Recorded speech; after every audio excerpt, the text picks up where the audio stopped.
Bugün Bakıda avtomobil idarə etmək bir insanın həyatında böyük ehtimal ən ağır stres mənbələrindən biridir. Yəni mən özüm avtomobili idarə edərkən yeni çəkilən yollara və xətlərə, işarətlərə diqqət etməliyəm.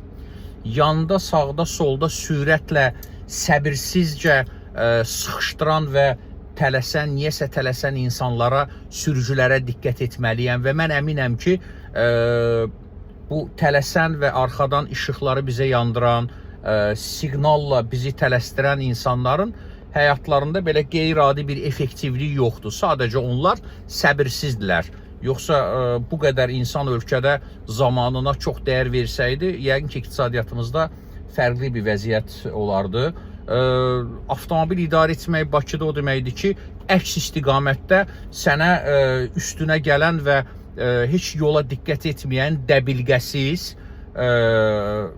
bu skuter sürənlər, kuryerlər, velosipedçilər, sağdan anidən sənin üzərinə kəskin heç bir işarələrə diqqət etməyən motosikl sürücüləri və motokuryerlər. Bir neçə gün öncə mən heç bir günahım olmadan önümdən böyük sürətlə bir velosipedçi qaranlıqda keçdi. Heç bir yol işarəsinə baxmadan yol mənim idi və mənim tədbirli davranmağım və daim diqqətli olmağım yolda onun həyatını xilas etdi. Təbii ki, məni də problemlərdən. Sağ tərəfdən çox dar bir məsafədə keçən velosipedçilər, skuterçilər, böyük əksəriyyəti dəbilqəsizdir bunların. Və insanlar yanımızdan keçəndə, misal üçün mən sağ tərəfə döngədə dönürəm, insan mənimlə yolun kənarı arasına daxil olub döngəyə mənimlə bərabər və ya məndən öncə girirsə, bu onun həyatı üçün çox böyük təhlükədir.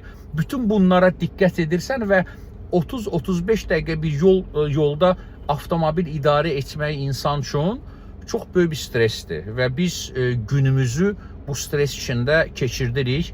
Mən düşünürəm ki, bu məsələyə xüsusiyyətlə də yolda əks istiqamətdə sürən skuterlara, velosipedçilərə, motosikl idarə edən insanlara dövlət qurumları bir əl atmalıdır. Hələ mən piyadaları demirəm. Piyada keçidi oldu, olmadı.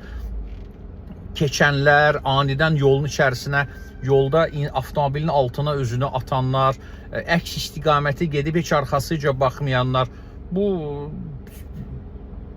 Bugün Bakı insanlar üçün sözün əsl mənasında tək iqtisadi və gündəlik həyatın çətinliyi yox, normal həyat sürən insanlar üçün də kifayət qədər ciddi bir stres mənbəyidir. Buna görə elə cəmiyyətdə bu qədər əsəb və gərginliyi var. Ən maraqlısı da odur ki, bunu yaradanlar özləri də, bundan şikayət edənlər özləri də bu cür həyatı yaşayırlar və bu gərginliyin içərisinə daxılına öz 5 qəpiklərini atırlar.